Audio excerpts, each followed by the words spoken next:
Hello everyone. Welcome to the platform of Sarthi IS once again. My dear students, so today again your teacher Poonam Sharma is in front of you with the new topic from chapter 1 of GC Leong, that is the earth and the universe.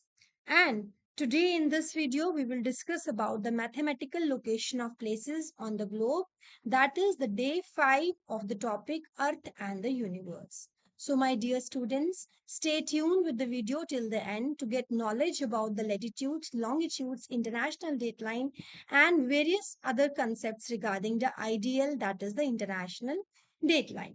So let us start with the today's session and about the today's video. Let us open up our lecture with the definitions of latitudes and longitudes. What are they?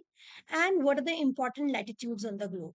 My dear students, as you all know that latitudes are the sleeping lines on the globe, and these lines are placed parallel to the equator, and equator is an imaginary line that is drawn from the center of the earth.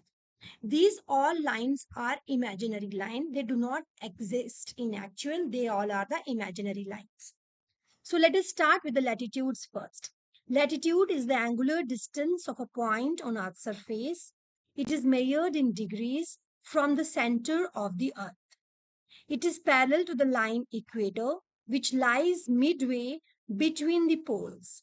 Between the poles, that is the North Pole and the South Pole. These lines lies in between the North Pole and the South Pole. Equator represents the 0 degree, and the North Pole and the South Pole represents 90-degree north and 90-degree south. Between these lines of latitudes are drawn at intervals of 1 degree. Each latitude is at a distance of drawn at a distance of interval of 1 degree. For precise location on a map, each degree is divided into 60 minutes and each 60 minute is further divided into 60 seconds.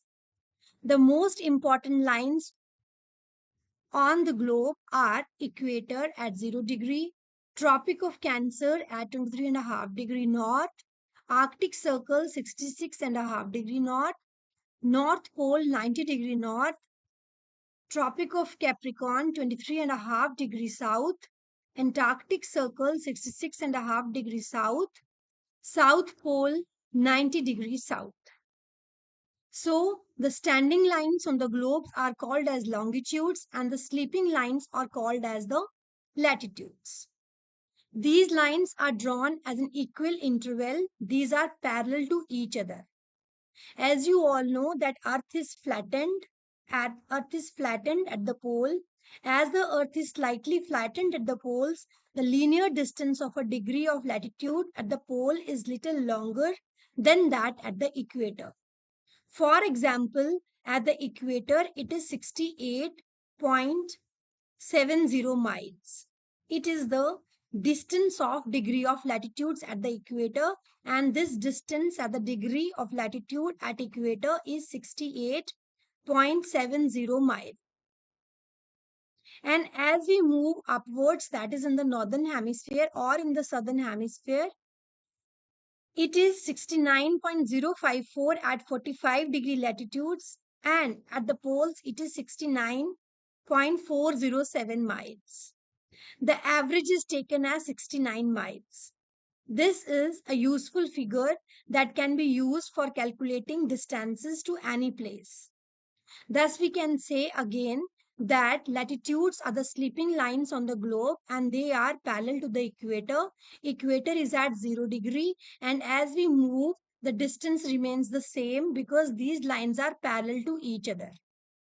0 degree is the equator, 23.5 degree north is Tropic of Cancer, 23.5 degree south is Tropic of Capricorn, 66.5 degree north is Arctic Circle, 66.5 degree south is Antarctic Circle, 90 degree north is the North Pole, and 90 degree south is the South Pole. This was a description regarding the latitudes. And as I also said that as the earth is slightly flattened at the poles, it is little longer at the poles than at the equator. Means the linear distance of degrees of latitude at pole is longer in comparison to the equator. Now moving towards the longitudes. Longitudes are the standing lines on the globe, and these standing lines, they converge at the poles. There is no equal distance between them.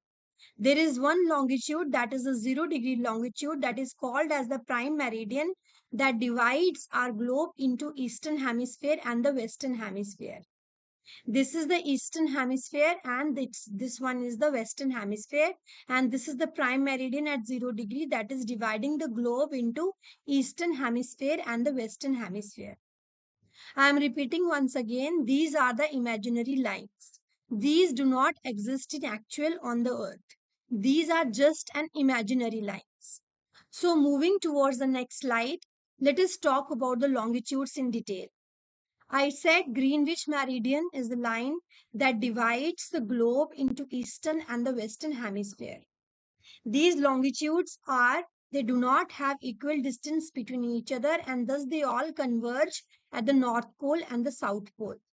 It was finally decided in 1884 by international agreement to choose 0 as the meridian, the one which passes through the Royal Astronomical Observatory at Greenwich near London. This Greenwich meridian passes through the Greenwich, London, from which it gets its name, that is the Greenwich meridian.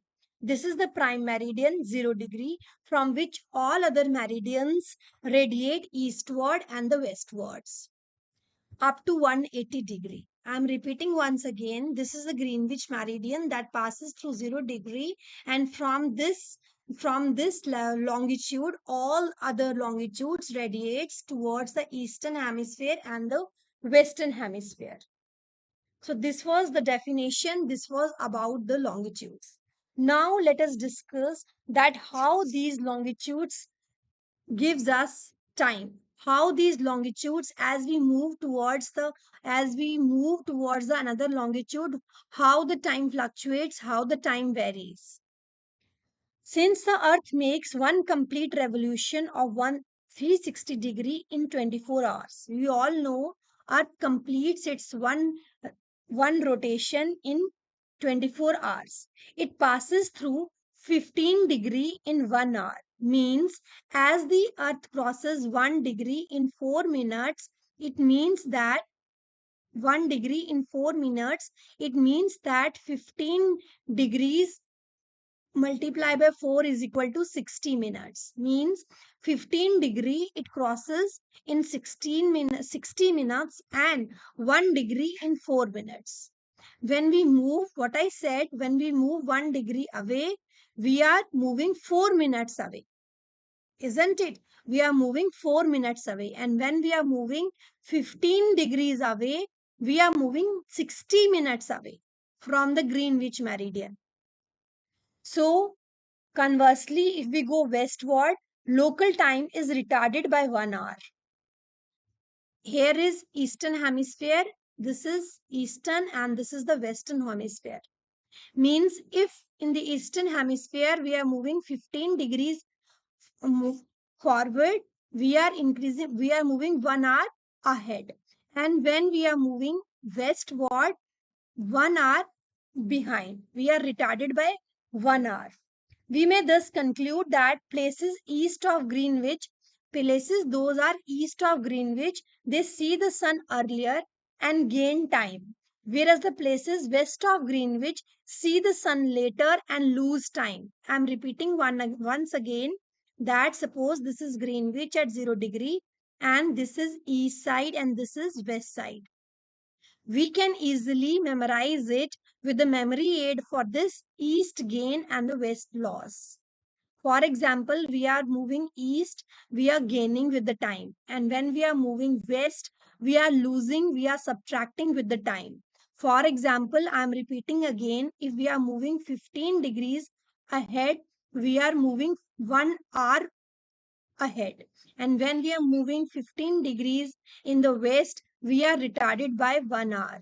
This is the magic of the 0 degree Greenwich meridian, that is learned by the memory aid, east gain and the west loss. As we move east, We are gain, time is gain, and when we move west, time is subtracted. East gain and the west loss. If we know GMT to find local time, we merely have to add or subtract the difference in the number of hours from the given longitudes as illustrated by me. A simple memory aid, I am repeating once again, this is the east gain add and the west loss subtract. So, if we know about the longitude of any region, we can easily tell how much time it is ahead of Greenwich and how much it is back of Greenwich meridian. So this is about the longitude. Now the most important line on the globe, that is the international date line. What is that? IDL. That is the international date line. In this picture, you can easily see the international date line, and it is at the 180-degree longitude. So 180-degree longitude is the international date line. Now the first question is why this international date line is being shown zigzag here.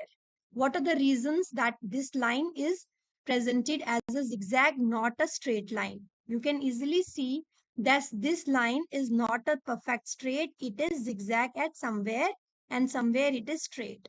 What are the reasons for that? Let us try to find the reasons for the zigzag of this international date line. International date line passes through Pacific Ocean, as I told you. This international date line passes through the Pacific Ocean. It is an imaginary line like longitude and the latitudes. The time difference on either side of this line is 24 hours. As you see, for example, here is prime meridian 0 degree on globe. Then we can easily say that this prime meridian, if we look at the 3D picture of this globe, we can see that this prime meridian is at the another side also. Likewise, international date line, that is the 180 degree longitude, it is at the another side also when we will have a 3D picture of this globe. So international date line, it is a line that passes through the Pacific Ocean, and the time difference that it gives on the either side is the 24 hours. We have to move up to this international date line from the Greenwich meridian. That is the 180-degree away from the Greenwich meridian, that is the 0 degree. So the date changes as soon as one crosses this line.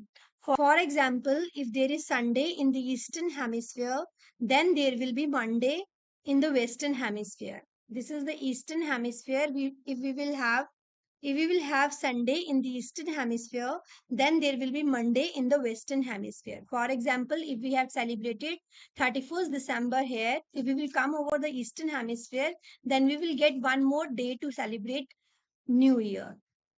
I hope this example is clear. So now, when Magellan ship eventually arrived home in Spain in 1592. As you all know that during the circumnavigation of the earth, Magellan's ship eventually arrived home in Spain in 1522 after circumnavigating the world from the Atlantic Ocean to the Pacific Ocean and westward across the international date line. The crew knew nothing about adding a day for the one they had missed. They thought they had arrived on the 5th of September, but they were shocked to be told that the date was 6th of September. This is the magic of international dateline. Now the question is why this is zigzag. This is zigzag because it passes through the oceanic bodies only. This international dateline does not cross from the land bodies to avoid any kind of confusion of date. This line is only drawn through where the sea lies and not the land lies. Hence, ideal is drawn in a zigzag manner to avoid the confusion of time over the region. If it had been passed over the continents, if it had been paused over the countries, then one country must have different time. That is, one portion it must have Sunday, another portion it have Monday. I am just giving an example of Sunday and Monday means there should be a time difference of 24 hours in a single country. So to avoid these confusion, this line is drawn through where the sea lies and not the land. Crossing the date line causes the date to be changed exactly by one day. Crossing the line from east to west one loses a day, and from west to east, one gains a day. At the 180-degree meridian, a very interesting practice is followed. There are 360 degrees of longitude. The earth takes, I am again telling you that it takes 24 hours to rotate through 360 degree. Thus, in this way, international dateline is responsible for the change of time of 24 hours between the two areas. So now with this, we can also see as we move east gain, there is a gain of time, and towards the west, there is a lose of time. This is the Greenwich Meridian from London it is crossing, and at London, Madras Indian time is 5 hours 20 minutes ahead of the Greenwich, and New York time is, it is being subtracted, time is being subtracted, and thus it is 4 hours 56 minutes back of this London time. So it depends upon a country to have number of time zones. For example, if we talk about North America, it is being divided into 5 time zones. Larger the country's extent, larger is the time zone in that country. For example, USA, Canada, USSR, which have great east-west stretch, and they have to adopt several time zones over there depending upon the extent of the country. So now for your home task, homework, you have to identify the time zones of different countries, that is from USA, Canada, USSR, and many other countries who have larger east west extent. So, this was all about today's lecture. Stay tuned with Sathi IS. Like, share, subscribe if you had liked the content and the description of the topic. So, in our next video, we will open up with our next chapter, that is the interior of Earth. Stay tuned with Sathi IS. Good luck to all of you.